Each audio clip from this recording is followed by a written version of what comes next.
so much for being here. I know Jonathan made mention of the little trifold that you have, and please make sure that you go into our website, which is on the trifold, and make sure that you get our sign up for our e-newsletter. One of the things that we like to do is really be able to communicate with you on a consistent basis as to information that you probably need to know about legislation or any issues that we're following in Congress, any particular bills, or and also gives you a conduit, a way for you to respond back to us. We have probably 450 letters a day coming into our offices, a lot of phone calls coming into our offices, so we try to respond to all of those, and so please continue to reach out to us. In our attempt to open up communication between us and the people, to hopefully bridge the gap that oftentimes exists between your government and the people, it is our desire that we would continue to have town hall meetings. So last year, we had 16 town hall meetings around the district. As you know, we have 16 counties. Our very first town hall meeting that we had was in Gretna, so it was in Gadsden County, and I think you remember that. And so we will continue to fulfill that commitment. 16 last year, we will do 16 this year. And another thing that we're doing that people find very helpful is our tele-town hall meetings. One of the things with our tele-town halls is that we call you in the evening, usually on a Tuesday or a Thursday evening, and what we'll do is we'll be able to have a conversation with you on the phone. And when we do that, we normally call out to some 150,000 people. And when we do that, it's just a conversation. So what I'd like you to do when it's available and when it's possible for you to listen in on those. And that gives you an opportunity also to ask a question by phone. And then everyone who's listening, they have an opportunity to hear the answer to your question. And again, we do that once a month to about 150,000 residents in our district. As you know, our district is made up of over 700,000 people. In the new redistricting plan, that will shrink a little bit. We will actually all of the congressional districts in Florida, because we are gaining 2 new congressional districts. Those districts will shrink down to about just under 700,000 in each congressional district. So as states like New York and Ohio and Pennsylvania, even Louisiana, are losing congressional seats, Florida is picking up congressional seats, as are many of the southern states. And here in Florida, we're picking up 2. So there'll be a change, some of the lines. However, Gadsden County will remain in the 2nd Congressional District. So we will continue to reach out to you, and hope you will continue to reach out to us in a desire to reestablish that connection that I think so many of Americans want to have with their government. Now, part of that desire is when we have our town hall meetings, is that we report to you on what we're doing, where we're doing it. Many of you have heard some of this perhaps, and so if you have, I apologize already for recovering parts that you are already familiar with. But we are currently serving on 3 different committees. We serve on Agriculture Committee. We serve on Natural Resources. I know a few minutes ago we were talking water, because so much of what Natural Resources does is oversee the use of our natural resources, and everything from water to our forests to the fisheries is another one. Energy pursuit is something also covered by Natural Resources. And then third, we are on Transportation and Infrastructure. The Transportation Committee obviously oversees the highway bill, oversees the FAA, and the transportation bill. So your airports, your transit systems, it's a huge committee with a lot of responsibility. So those are our 3 committee assignments, and so much of the work that we do legislatively are involved around those committee assignments. As far as when we got to Washington, D.C., it seems like every single thing that we do there is in front of the backdrop of what I believe is the biggest challenge that America has faced in an awful long time. And that challenge is a massive debt. It is affecting everything. It's affecting the budgets, how money is spent, and it's just, so you can't ignore it because of the challenge that we face. We're spending money that, unfortunately, we don't have.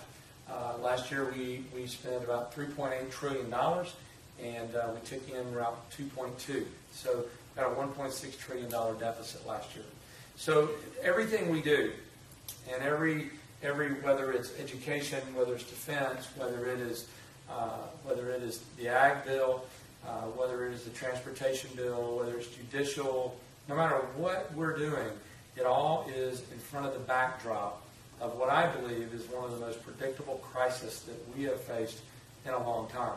And so I want to share with you a couple things that we are having to be very, very mindful of each and every day. And let's see, we're going to move. The 16,351, that's $16 trillion of federal debt that our government owes because of the spending habits. And I always want to be very fair. It is not just the spending habits of one administration. It's the spending habits of several administrations. The previous administration, the Bush administration, spent money, and government grew at an alarming rate. The problem is we are continuing that pattern. So there is a culture in Washington, D.C. That we just spend money, and we grow at a rate that I think is not, I don't believe is sustainable. One of the things that we have been very, very solid on since we went is that we believe that government does govern best when it governs closest to the people. And we believe that Tallahassee, your state legislature, your county commission, your city commission, should have more say in what occurs in the lives of those that live here, rather than someone 1,000 miles away that is not familiar with our issues here. And so in our desire, I know on the transportation bill and on the agriculture bill, our desire has been to push more down to the states, giving them more responsibility. But the $16 trillion, and again, we're just under that right now, but we would be at that number by the end of this year. One of the things that alarms me is really the fact at the bottom, our total federal GDP, our total economic output is around $15 trillion. If you took everything that we do as a country, all of our economic output, it's around $15 trillion. Well, this year, we exceeded that as far as our debt. So when your debt exceeds all of your economic output, we are in a pickle, if you would, in many ways. And so one of the things that we are trying to do, one of the things I know I am trying to do, it's not unlike if you go to the doctor and the doctor tells you that you have cancer. Well, obviously the doctor says to you, well, the bad news, you have cancer. The good news is that we can treat this. There's a way for you to be healthy. And so one of the things that the doctor would say is I want to make some suggestions to you. Suggestions on a treatment plan. Well, if you said to the doctor, you know what, I'm not interested in treatments. I want chemotherapy all right now. Well, the doctor said, well, that would be, that's impossible because we certainly would kill the cancer. The problem is we would kill the patient too. People understand that. It's common sense. They know. They can't take 40 doses of chemotherapy in one setting. So what we've got to do is we've got to say, okay, doctor, what else can we do? The doctor would say, look, we want a plan that over the long haul, we address the issue. We shrink the cancer. We shrink the thing that we don't like. We shrink the thing that's going to rob you of a healthy life. And then what we're going to do, we're going to do so, though, in a way that you can remain healthy and regain your strength, and in a way that you are able to regain a quality of life while at the same time killing the cancer. Well, in a very simple example, I think we've got an example of when you owe $16 trillion, it's like that cancer. So we can't, compared to some of my friends on the far right, we can't take 40 treatments of chemotherapy at one time. So we can't solve this issue in one term. Not and fulfill the responsibilities that the American citizens deserve and need to get from the federal government. We would kill the patient. So what we have to do is we have to get on a plan. And what I would like to see, what I'm hoping that we will see, is we'll see Congress work together to institute a plan. What is not an option, is to get frustrated with the diagnosis, get up from the exam room, run out of the doctor's office and say, I don't believe that I got cancer, even though that's what the facts showed. That's what the MRI and all the tests showed. I'm not going to address it. I'm just going to ignore it. Well, your fate is sealed. It's just a matter of time. Not if, it's just when. The point is, this is predictable. We know what's going to happen if we continue on the pace we're on now. You know, when I decided to run for Congress, it had a lot to do with my children. Samantha, Stephanie, Allie, and Abby. I have 4 daughters. And our daughters now are 22, 20, 16, and 14. And I had never served in an elected position before. 2 years ago, I was running my family business. I've never been an elected official in a local office. I've never been elected to a state office. And so I said, you know what? We're going to do something that some people thought we were nuts, crazy, and even thinking we would do. But we did so because I know this has a predictable outcome. And it's not good if we ignore it. I'm very aggravated that we don't have a willing partner in the Senate. It's been over 1,000 days since the Senate has produced a budget. Now, if you were struggling financially and you went to a financial planner, and let's say he could have been right out of school, first year graduate of financial planning, and you walk into his office and you sit down with him and you say, man, our credit cards are maxed out, we owe on our car, we owe on, it's not good. It's not good. Things are going to be repoed, we're struggling. But you know what? We're spending money. We just got back off a Hawaiian vacation, and you know what? We just bought a 60-inch TV, and it's being put in tomorrow, and we're really excited about that. Now, you know what? But we need a plan. How can we continue to sustain this? Well, any first-year financial planner would say to you, well, the very first thing you have to do is you have to have a budget. You have to have a budget. And you're going to have to determine what is a necessity and what is a luxury. You have to do that in your families. Our family has to do that in our family business. I know in these chambers here in the county commission, they have to do that. Our sheriff's departments have to do that. Our police departments have to do that. For goodness sake, even our state governments have to do that, because most of the states require a balanced budget. But that's not what they do in Washington, D.C. They continue to push the pedal to the metal, and that number continues to grow. Now, one of the things, if you were living that nightmare scenario that you go into a financial planner and explain, one of the things that financial planner would say to you is he or she would point out the problem of what it's costing you in interest. We've all made mistakes on credit cards. I know that I have done so in my past. And so if you make a mistake on a credit card, you're always amazed. If you didn't pay pay the whole thing off the next month, you got a bill. And that bill showed you what the principal was, and then that bill showed you what the interest was. That is an ugly, sick feeling when you see that interest, because you know you're paying for something that you can't, it's not going to buy you anything. It has no purchase power. You know, it bothers me that by 2022, if we continue on the path that we are currently on, that has been set in place by Republicans and Democrats, multiple administrations, that if we continue on that path, by 2022, just 10 years from now, we will have paid some $6 trillion just in interest. That's not sustainable. That's not sustainable. And so therefore, I know that our children deserve better. And so that's why we're there.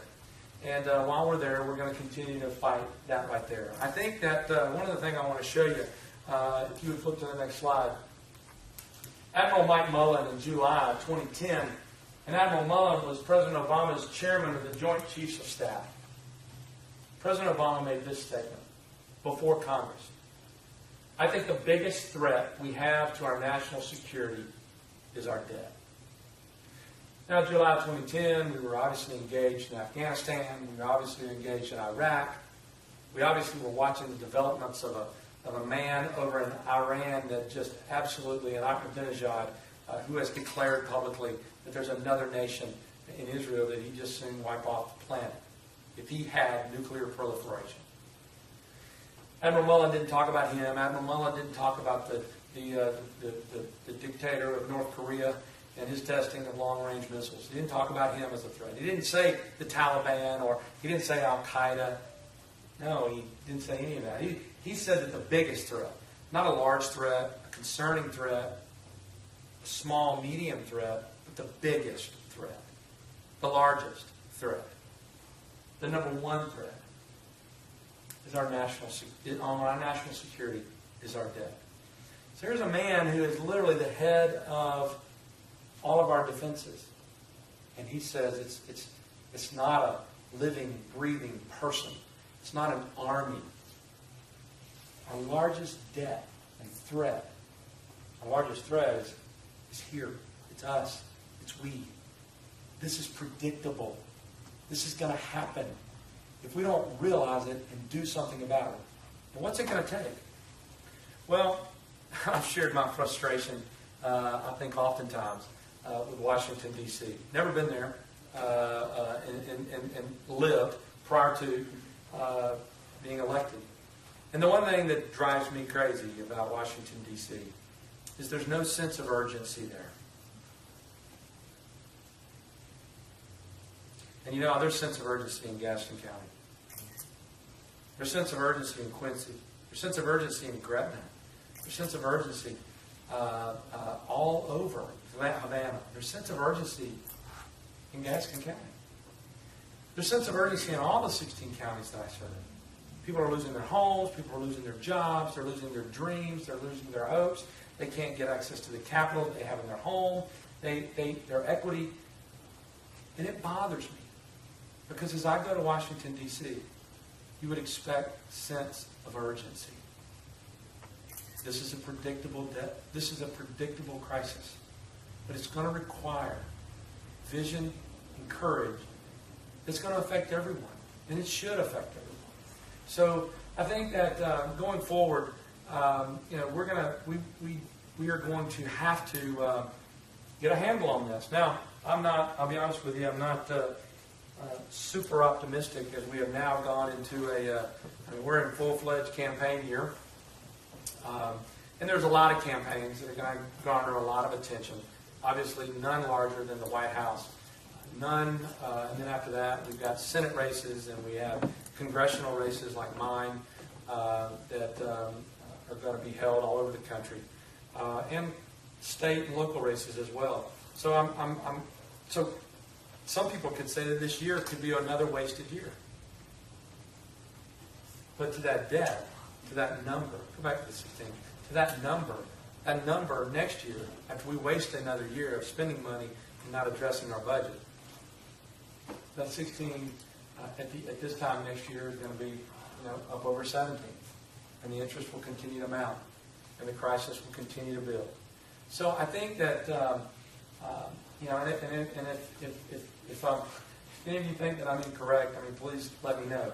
To let you know, a lot of the figures that we use, obviously, some people have heard of the CBO, the Congressional Budget Office, the Department of Treasury. The figures that we use in our data is based off of the departments in the U.S. government, and so we use their data. I knew that last year, though, that we were in trouble when we were talking about continuing resolutions and we were talking about the raising of the debt ceiling. And I realized that the anger that I felt in my own party that sense of urgency wasn't there. And I was somewhat flabbergasted. That it's like two people, they're fighting over all these small things. I told someone a couple of weeks ago up in D.C., I said, it's like two people that are in a car that's driving really fast, towards the Grand Canyon. And while they're driving 90 miles an hour towards the Grand Canyon, they're fighting over what radio station to listen to. One's wanting country music, one's wanting easy listening. So who wins? Someone needs to be focused on the fact that the car is going over the cliff. The music doesn't much matter when you hit the canyon floor at 150 miles an hour. And so I'm bothered by the nitpick, and I'm bothered by where we find ourselves in Washington. So, with that being said, that's not great news, but on a lighter note, and on not a lighter note, but on something that I think is positive, I want to make sure that people hear a broad range of some of my observations. The most emotional day that I've had since I've been in Washington, D.C. was the day that I went to Walter Reed. Walter Reed is a medical hospital for our young men and women who go overseas and who are injured, and oftentimes gruesomely so. And they come back to Walter Reed. And I was amazed at the quality and the level of care that these young people were receiving at Walter Reed. That you could not care about young people. It hits home when you got a 22 and a 20 and a 16 and a 14. You can't go there and see the bravery and the courage of these young people and what they've lost, and it not affect you. So, and the resilience. You know, to see a young person who is 20 years old, who had been serving for 3 weeks, and within 3 weeks of being there, was totally paralyzed from the neck down. And to see their despair. But the thing that was most incredible is they were saddest because they couldn't go back and serve with their buddies. They wanted to go back and finish what they started. We produce in this country incredible young people. We have our challenges. We all know that. We have those that stress us and stress society. And I got to tell you, the young people that we produce are phenomenal. And you don't have to make but one trip to Walter Reed to realize that in many ways we get it right. Are we perfect? No. Do we do everything exactly right? No. But we do produce incredible young people that will be our futures for tomorrow. I want to say this, and I mentioned the military. I am committed, and we have 12,000 veterans in our district. I am committed to the fact that we must care for our young men and women when they come back from overseas.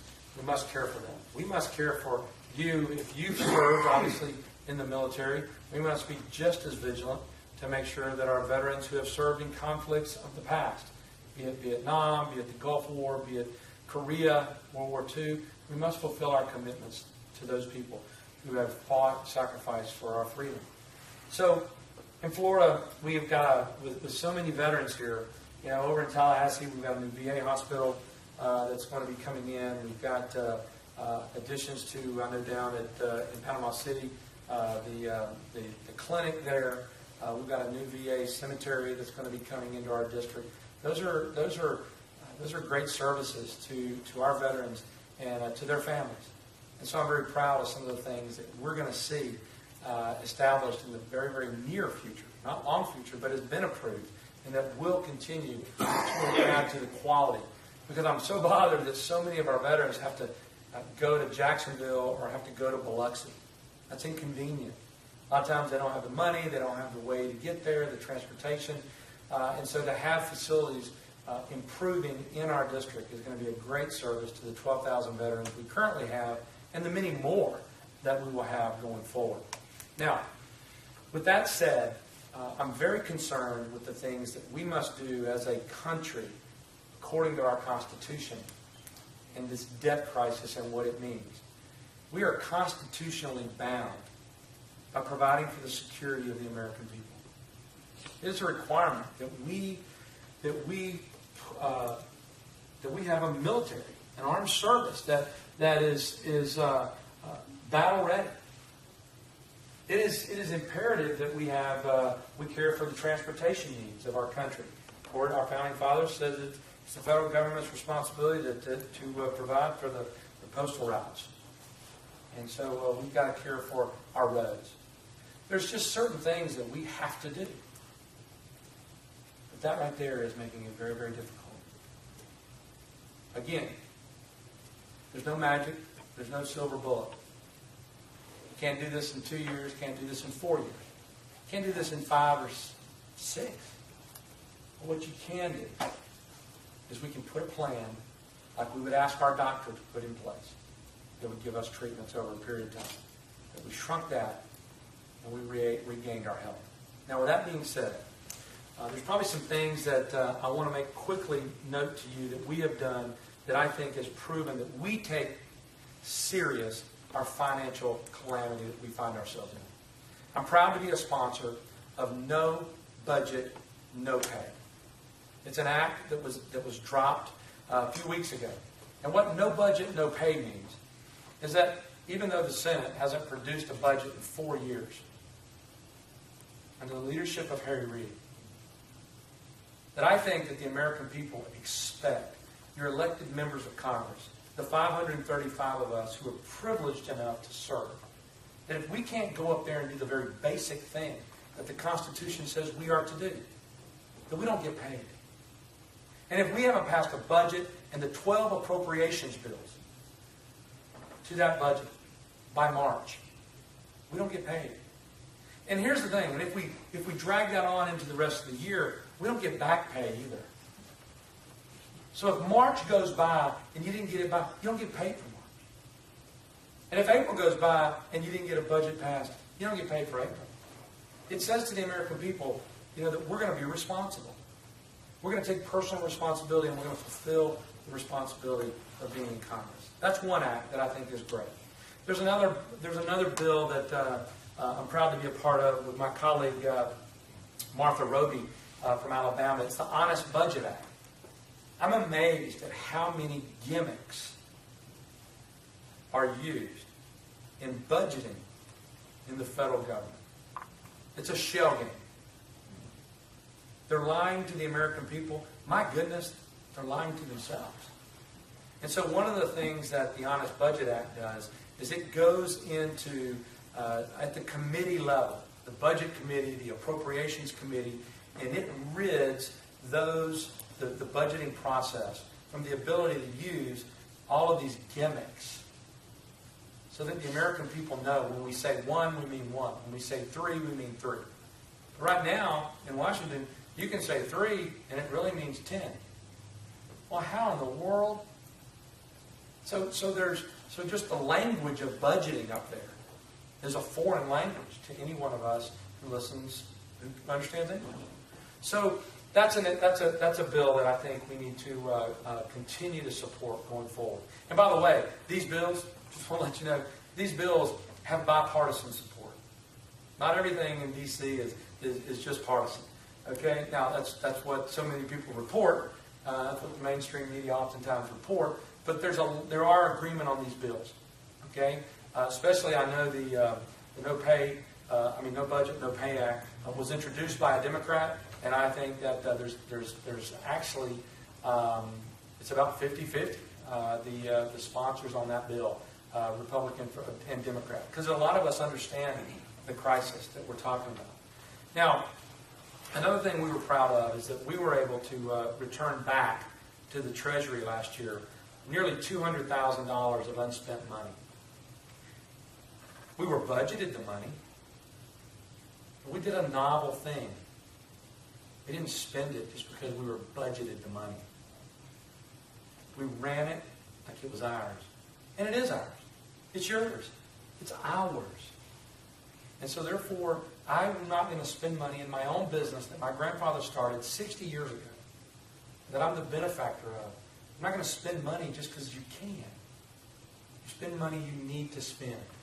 So I returned nearly $200,000 of money back to the Treasury, and we are putting pressure on our own speaker to make sure that that money is allotted. We've sent letters. We've encouraged him personally to make sure that that money goes to satisfying the debt, the $16 trillion of debt. I don't want the money going to a slush fund. I don't want the money being used to spend something else that doesn't need to be spent. So that is just some of the things that some of the small pieces of legislation and the things we've done regarding budget. Now, with the time we have remaining, I'd really like to hear from you. Part of being a representative, and I know Jonathan refers to me as a representative, and because I want to be a representative. We've had congressmen. Congressmen helped create that mess, the $16 trillion. Because congressmen oftentimes thinks that it's all about them. If you're a representative, it reminds everybody in the room that it's about the people. And so part of being a representative, part of having a relationship, of reestablishing communication, and hopefully reestablishing trust between you and those you represent, is to make sure that we have a dialogue. Part of a dialogue is talking, but the other part of a dialogue is listening. So I want to open it up to questions. Any of you, please ask questions, and with the remaining time, I want to make sure that I hear from you. Your concerns, your frustrations, or maybe issues that you think that need to be brought to our attention. Yes, sir. I have basically, I could probably talk to you for 2 or 3 hours, but one of my main concerns, I heard you talk about the lack of emergency in D.C. Mm-hmm. And quite frankly, I got that out of your office. Mm-hmm.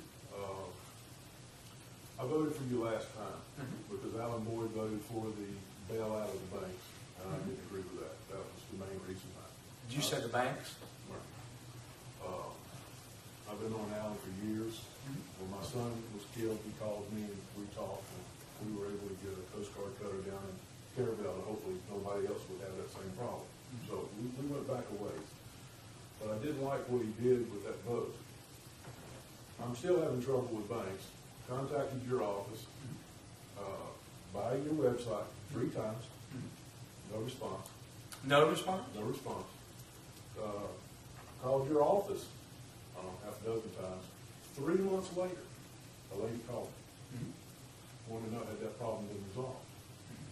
I said, yes, Senator Marco Rubio took care of it. Mm-hmm. Your office didn't do anything. Okay. With that type of performance, I don't know that I can vote for you this time. Well, and let me say that that's unacceptable. I mean, I look, anytime I run a small business, you don't get to be 60 years old in business by not creating value for your customers. And so I stand here today and I apologize to you for us dropping the ball. And I believe in leadership at the top.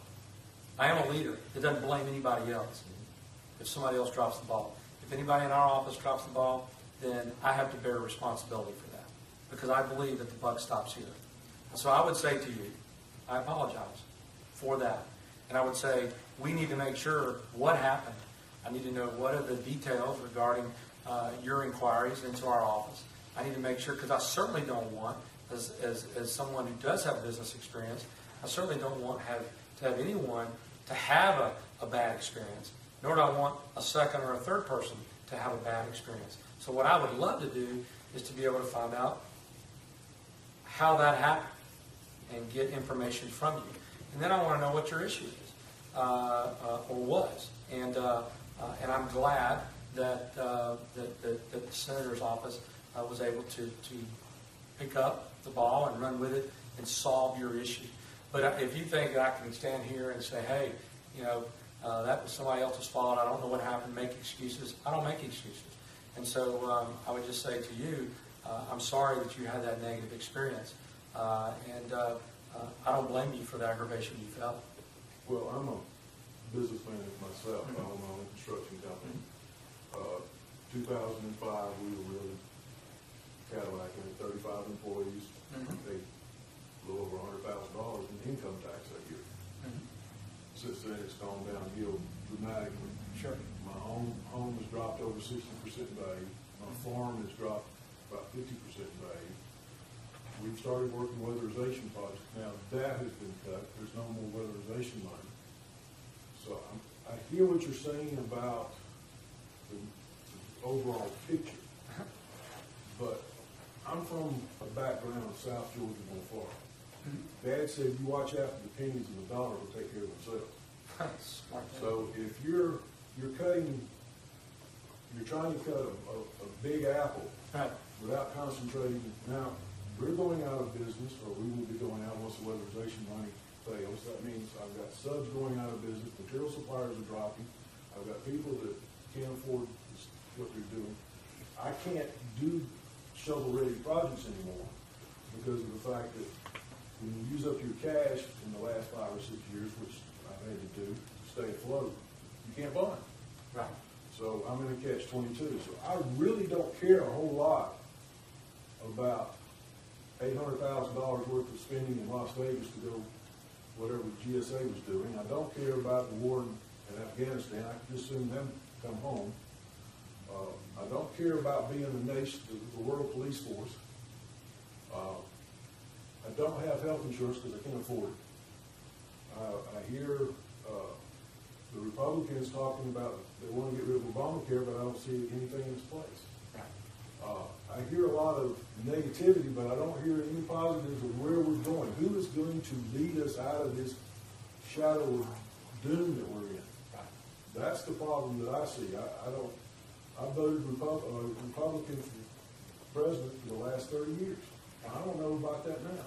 I don't want another Florida governor being in the White House because I don't see where that's going to help us in any manner. So I guess I'm becoming very narrow vision because my problems to me are big. And to be able to sustain growth, small business needs to be taken care of. And if we're not taking care of this whole place, I mean, government doesn't create jobs, as I've heard 100 million times on TV. But they do create the environment to do jobs. And right now, I don't see any of that. Well, you look, I mean, you can't, being in business as a family, we've always had a partner in our business. Our partner, we had an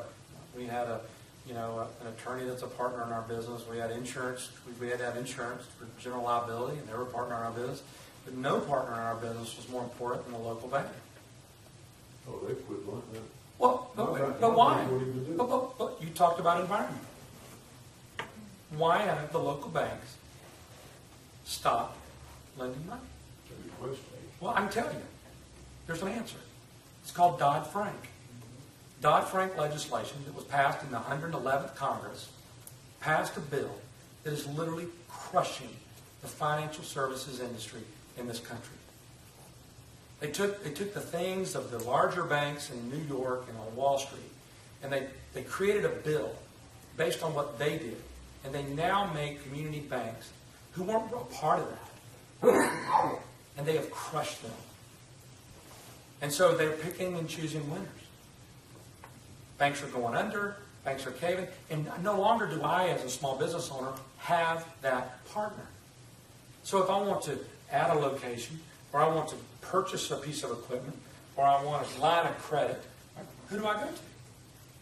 Because I don't have that partner anymore. In government, I agree with you. Government's not responsible to create jobs, but it is responsible to create that environment. And what does that environment erode to? When government policies and 10,000 regulations in 3 years from the departments, which in my opinion have become the fourth branch of government, when they pass policies and laws that strip my ability to go to my local partner, my financial institution, I can't. So government helped create this environment. So and as a small business owner, okay, and let me say this, you're right. Those are big problems to you. Outside of being a member of Congress, I'm a business owner. Perpetuated business my granddad started. We have employees. We have customers. We do things that I think help our community. And so to me, those are no less important to me than yours are to you. And I'm telling you, from Panama City, the same challenges you're feeling here, I see those same challenges in Panama City. I see them in every one of my counties. What's irritating to me is there are individuals in Washington, D.C. that are literally determining policy who've never done what you have done. And have never done what I have done. They've never sweated a payroll. They've only signed the back of checks, never the front. They've never paid their employees and didn't get a paycheck themselves. Now, I just met you, but you seem like the kind of individual that has known that in the past. Yes, I have. Something told me that was the case. Well, meet another one. I'm tired of people who've never lived our life, who've never struggled with the local, state, and federal regulatory environment. Our regulations are growing like kudzu. I mean, one of the slides that I have later on, I may not be able to get to, but one of the slides says that the American people have to endure 39 million hours of regulation form filling just to adhere to the regulation. 39 million to fill out forms that mean what? That do what? So I share with you your frustration. And I appreciate that and you're not, look, I think your self-preservation is the first law of nature. You're looking out for because it's become a crisis in your life, and I get that. But you deserve action. I am one of 435. I'm not a king. Some days, God, I wish I were. Okay? I'm not a king. But I know back to your original comment. When any office, like ours, and I don't know when you made your inquiries into our office, I don't know. That's never acceptable. It's never acceptable to go to a fast food restaurant and wait 40 minutes outside, go through a drive-thru, and they ask you to park over there, and they'll bring you food to you, and by the time they bring it to you, it's gone. That's never acceptable. And it's never acceptable when any government office goes in and you've made inquiries, and those inquiries have not been returned in a professional manner. It's never. So for that, I apologize. And I think, and I look at our, and I don't know how far back it was. It was Last summer. Okay. I know this. When you start a freshman office, and you have 450, 500 letters a day coming into your office, and you're just now. And by the way, I inherited an office with not one single desktop computer. Not one. Not one single desktop computer. That's pathetic. So we had to ramp up everything. And still no excuse to you, but there are reasons why it took us some time to ramp up. So, and I asked Tom today. Tom's my chief of staff. I said, how are we doing on mail? How are we doing on response times? I asked him that on our way over from Tallahassee today, because that's concern. People deserve responsiveness from their government. And so, I think we're learning. And I think But my question was, that I was trying to get from your office was, who do I contact to oversee banks complying to him? That's all I wanted to know. Sure. Who do I contact? Sure. The lady 3 months later told me to call the Department of Treasury. Now, I know and you know that bureaucracy up there. No, that's not bad. I wanted an individual that I could just chew on. No. Let me say this. We now, just to let everyone know, we now have individuals in our office. Everyone has an assignment. Everyone has an area. If you have an IRS problem, you're going to be plugged into Brook in Tallahassee. If you have a veterans issue, and let's say that you have an issue where you're not receiving your veterans benefits, you're going to be plugged in to Craig Deathridge in Panama City. Let's say if you have a Social Security issue or a Medicare issue, you're going to be sent to James Waterstrap in Panama City. Let's say you're a farmer and you have an issue in the district.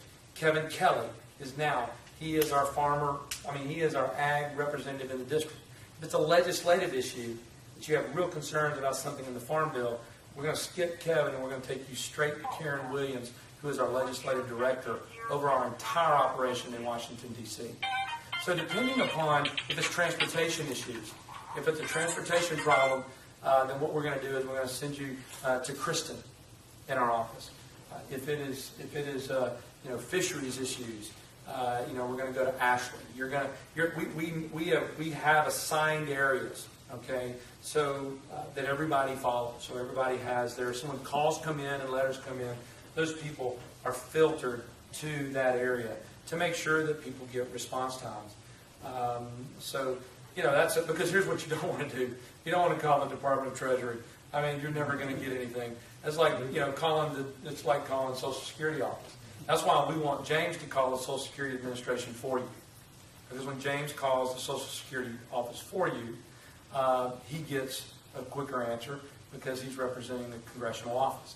And so today, if you called the office, and that's we would want to make sure that we made that call to get you your answer, unless we knew the answer. If we knew the answer in the office, we'd tell you.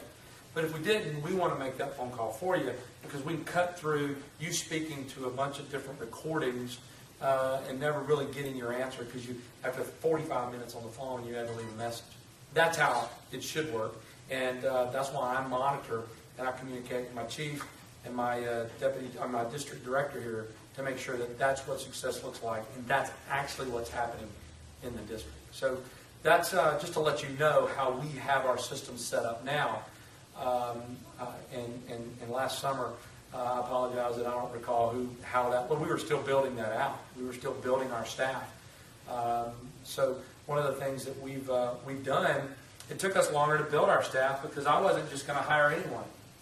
And so therefore, we were very slow in bringing on the right people. Please believe me, there's a lot of offices in D.C. that hire the wrong people. No, it's everywhere. Look, I can tell you as a business owner, the cost of a mishire is enormous. Let's say that I hire somebody and they have a salary of $40,000. The cost of training, the cost of salary, the cost of benefits, and let's say they're a C player. Let's say that they are a bad apple, sour. How much business did they run off while I tolerated their bad performance for a year and a half? So you add all that up. Or maybe they ran off 2 other really good employees. Wow, now it gets even bigger. So it's opportunity cost now. So the point is you got to make sure in D.C., and we were very methodical in how we brought on our staff. Very methodical. And as a result, we've not lost one single person on our staff that has gone to another congressional office.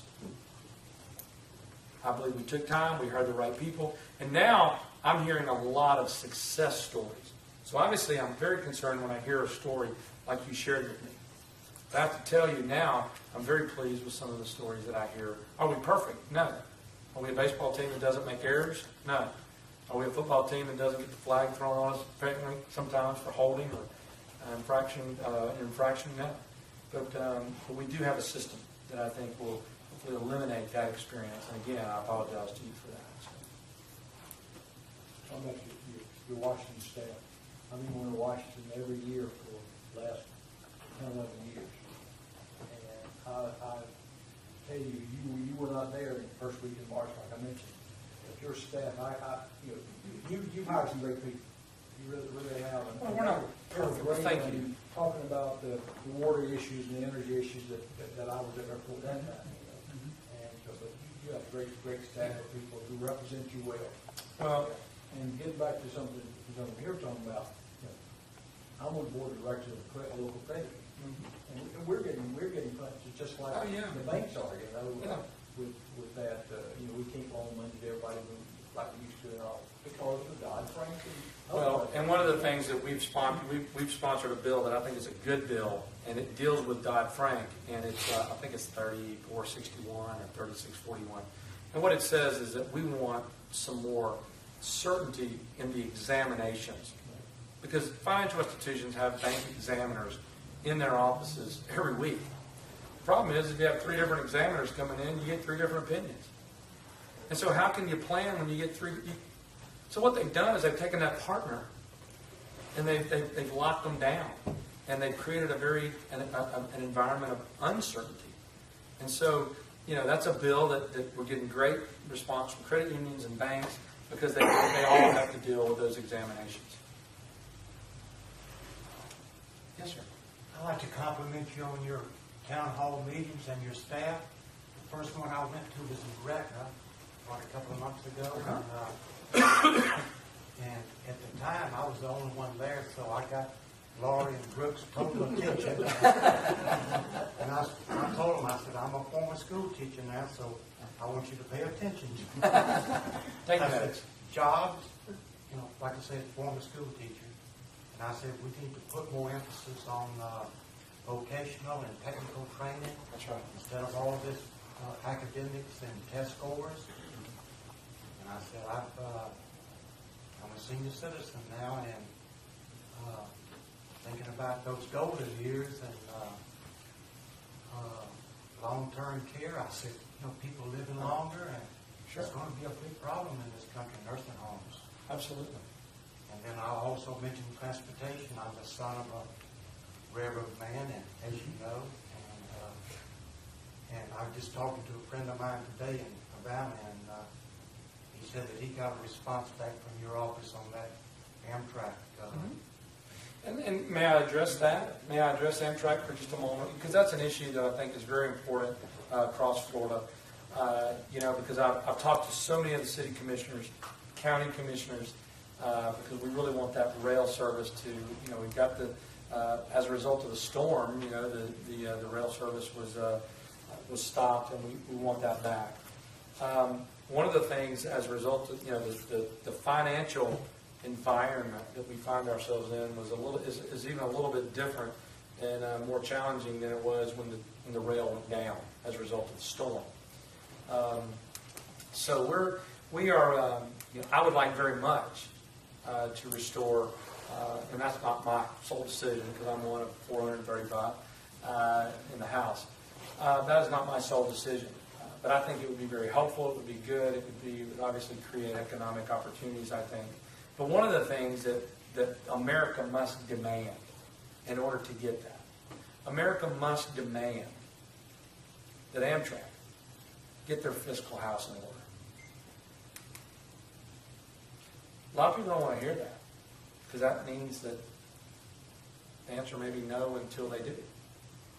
But when a ticket on Amtrak, a ticket on our route is subsidized hundreds and hundreds and hundreds of dollars, every ticket. So when we sell a ticket, that ticket will be subsidized over $400 by the federal government. Is that a ticket that we can afford to sell? And Amtrak as a whole, for every dollar in ticket sales, they generate $2 in expenses. Now, the point is there needs to be pressure because I think we need rail. I agree with rail, and I think we need it. I think not just for transportation, but for goods and service. But at the same time, we must, as the American people, the reference you made to the GSA, $1 million spent on a conference. Some heads should roll there. We demand better. We should expect better. You deserve better. And so the same thing with Amtrak. We can't. They lost $60 million last year on food service alone. 3,000 people lost $60 million. And they want an increase in budget. How do you?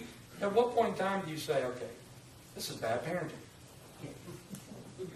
We get back to that with the Amtrak. Yeah. All the new regulations they've come out with on the station form and all that.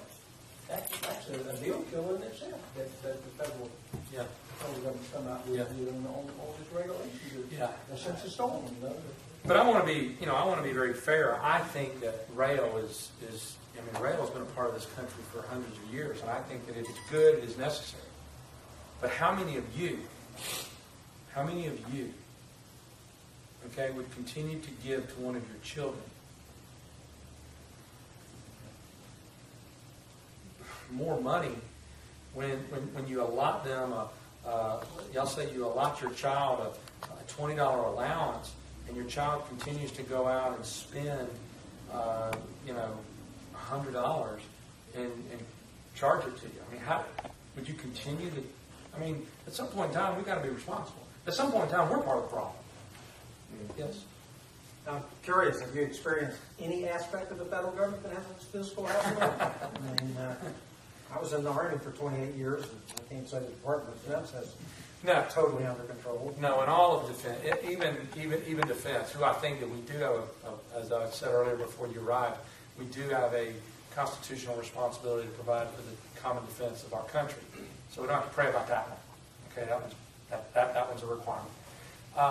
But there's we do have to ask, is if this is something we had never started before, would this be something we would start now? That's a fair question. We ask that. There's not a single thing we do in our family business because my grandfather did it. We don't have that luxury. But now, there are some things we do that my granddad did, and why? Because they're timeless. So defense is one of those that we have to say, how can we maximize every dollar that we spend? I think we need to look at some of these bases around the world.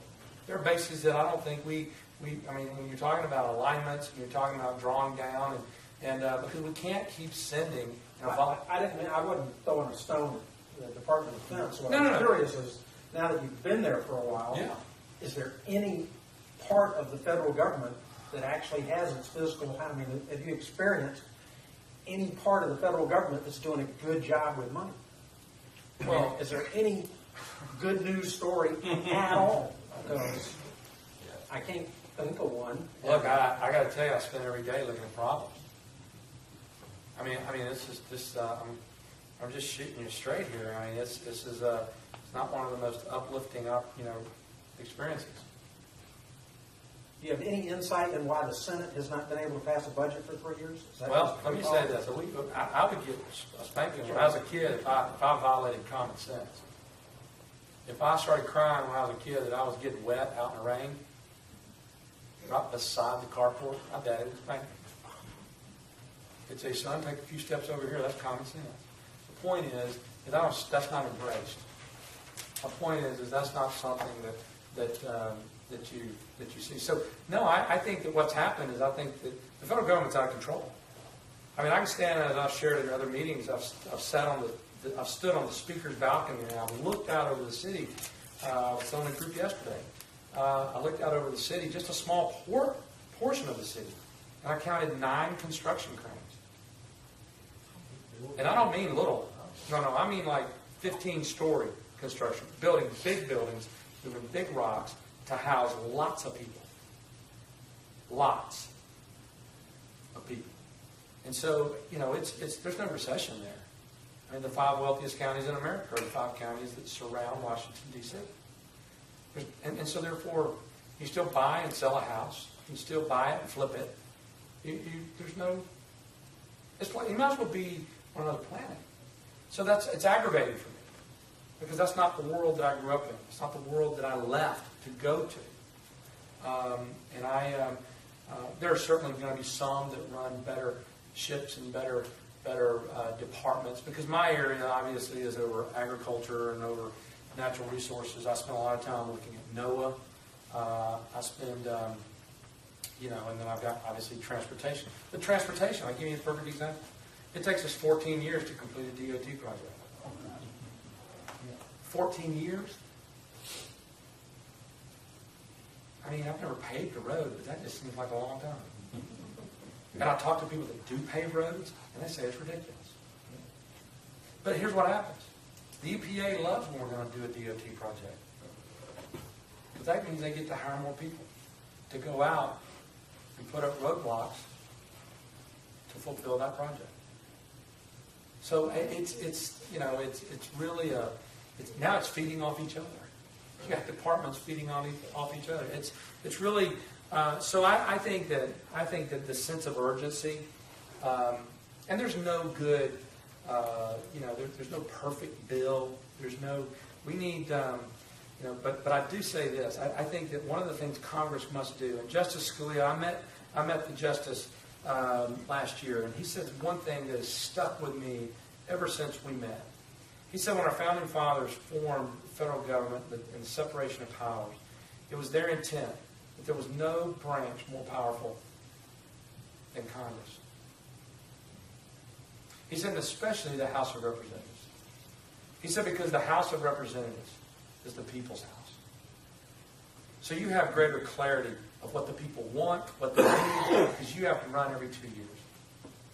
And I am of the opinion that Congress has ceded much of that authority to the departments that have rulemaking authority and are passing rules, 10,000 of them in 3 years.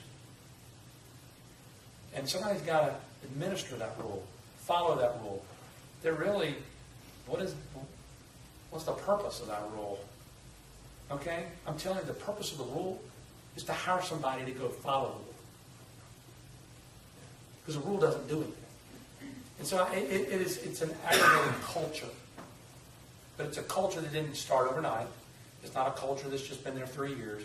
It's a culture that's been there over and over and over. And so what we've got to do is we've got to make some very, very bold decisions. Make bold decisions like we're going to make, regardless of what that may happen in the next election. So short of Atlas Shrugged, what can we do?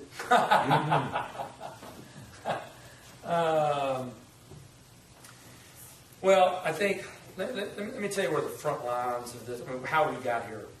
And I have people ask me this every day, what can we do?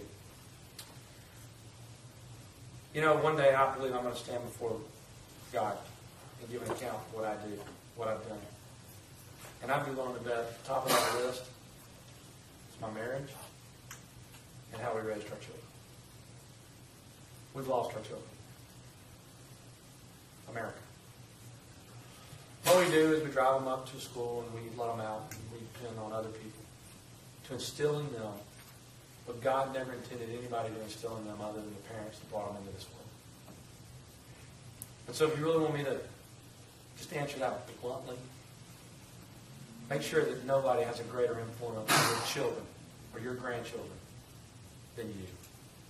And make sure you educate them on freedom, both spiritual and political. And that nothing that we enjoy, no freedom do we exercise. Do we exercise without there having first been a blood sacrifice? And make sure that that is stamped into them.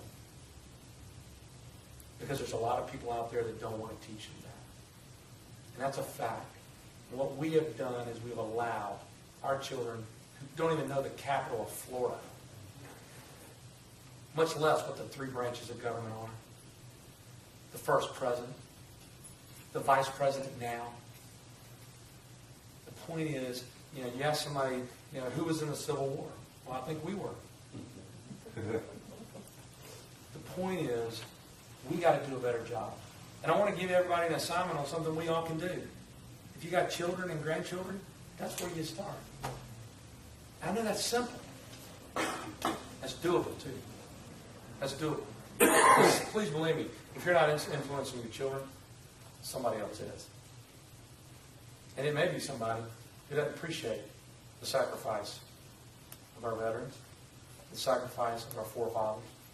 And so I'm bothered. We can't continue that perpetuation, okay, of the lack of understanding of how freedom works. That we need a society where you have earned success, that you're rewarded for merit, you're rewarded for effort, that you know the excitement, the exhilaration of having an idea, working hard, sweating, risking, and it working. To rob people of that opportunity is simple. So it's not, look, there's a, let me say this, and